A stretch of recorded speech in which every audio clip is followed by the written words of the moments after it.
আমি আবার আপনার মনে করিয়ে দিই যে জগন্নাথ বিশ্ববিদ্যালয়ের আন্দোলনকে কেন্দ্র করে উপদেষ্টা মাহফুজ আলমের উপরে যে বোতল ছুঁড়ে মারার ঘটনাটা ঘটেছে, আমরা এটা বলেছি যে এটা ঠিক হয়নি। আন্দোলনকারীদের ক্ষোভের বহিঃপ্রকাশ হলেও এভাবে করা একদমই ঠিক হয়নি। তবে ক্ষোভ এবং ঘৃণা অথবা বলি যে দেয়ালে পিঠ থেকে যাওয়াটা ক্ষেত্র বিশেষে কোথাও একটু বাড়াবাড়ি হচ্ছে কিনা, এবং বিভিন্ন জায়গায় ধীরে ধীরে বিশেষ করে গত 2-4-5 মাস ধরে সমন্বয়ক, সাবেক সমন্বয়ক যারা জুলাই আগস্টের সমন্বয়ক এবং হচ্ছে আপনার এনসিপি নেতাদের উপরে আক্রমণের ঘটনা ঘটছে, এর কোনোটাই আমরা গ্রহণযোগ্য মনে করি না। তবে এর পেছনে মূল কারণগুলো কি, এগুলো কি খুঁটিয়ে দেখা হচ্ছে বা ভাবা হচ্ছে? আমাদের সামনে একটা খবর আছে, খবরটায় মোটামুটি প্রথম আলো বলার চেষ্টা করেছে যে একজন প্রকৃতি বিরোধী বা পরিবেশ বিরোধী একজন ফ্যাক্টরি মালিক একটা অপকর্ম করেছে, কিন্তু আমার কয়েকটা জায়গায় একটু খটকা লেগেছে। দেখেন খবরটা, আসলে গভীর রাতে এনসিপি ও বৈষম্য বিরোধী নেতাদের উপর হামলা, আহত 8। আগের দিনের খবরটা আপনারা জানেন। খবরটা সংক্ষেপে এরকম হচ্ছে যে দাবি করা হয়েছে খবরে যে বৈষম্য বিরোধী ছাত্র আন্দোলনে তারা নাকি বেড়াতে গিয়েছিলেন, ঘোরাঘুরি করছিলেন। দেখেন, ঢাকার সাভারের আসলে এনসিপি শ্রমিক উইং ও বৈষম্য বিরোধী ছাত্র আন্দোলনের নেতাদের উপর হামলার ঘটনা ঘটেছে বুধবার রাত 12:30টার দিকে গোয়ালবাড়ি বাজার এলাকায় এই হামলা হয়। আহত ব্যক্তিদের অভিযোগ, একটি অবৈধ সীসা কারখানা বন্ধ করতে বলায় তাদের উপর হামলা চালানো হয়। রাত 12:30টায় বৈষম্য বিরোধী ছাত্র আন্দোলন এবং এনসিপির নেতারা তারা সীসা কারখানা বন্ধ করতে গেছে।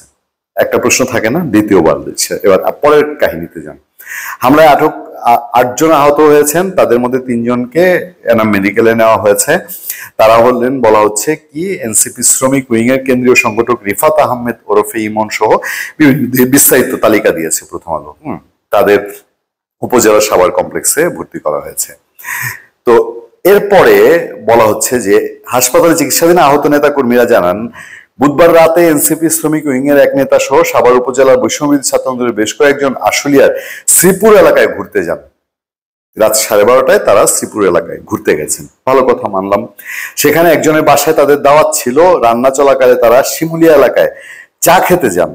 রাত 10টার দিকে সেখানে একটি সেতুর উপর বসেছিলেন তারা। এক পর্যায়ে ঝাঁঝালো গন্ধ পাওয়ায় স্থানীয় এক ব্যক্তির কাছে জানতে পারেন পাশেই অবৈধভাবে গড়ে ওঠা একটি কারখানায় ব্যাটারি গলিয়ে সীসা তৈরি করা হয়। পরে বিষয়টি সংশ্লিষ্ট থানা পুলিশ ও উপজেলা প্রশাসন কর্মকর্তাদের জানান তারা। পুলিশের পক্ষ থেকে ঘটনাস্থল থেকে ভিডিও ফুটেজ নিয়ে আসতে বলা হয়। পরে তাওহিদ আহমেদের মুঠোফোনে সাংবাদিক পরিচয় এক ব্যক্তি কল দিয়ে কারখানায় যাওয়ার ব্যাপারে জানতে চান এবং তার সঙ্গে দেখা করতে বলেন। পরে পথে গোড়াইল বাজার এলাকায় একটি মাইক্রোবাসে করে একদল লোক দেশীয় অস্ত্র নিয়ে তাদের উপর হামলা চালায়। খবর পেয়ে আসলে থানার পুলিশ সেখানে গেছে। ওসি পরে ওসির সঙ্গে যোগাযোগ করেছে। ওসি কি বলছে দেখেন। ওসির বক্তব্যটা হলো যে এই ঘটনায় আমাদের মারধরের সময় মারধরকারীরা এনসিপির কেন্দ্রীয় কমিটির সদস্য আসাদুল ইসলাম মুকুলকে কল দিয়েছিল। মুকুল হামলাকারীদের আমরা বৈষম্য ছাত্র আন্দোলনের কেউ নই, মারধরের পর সে বিষয়টি দেখবে বলে জানিয়ে দেয়।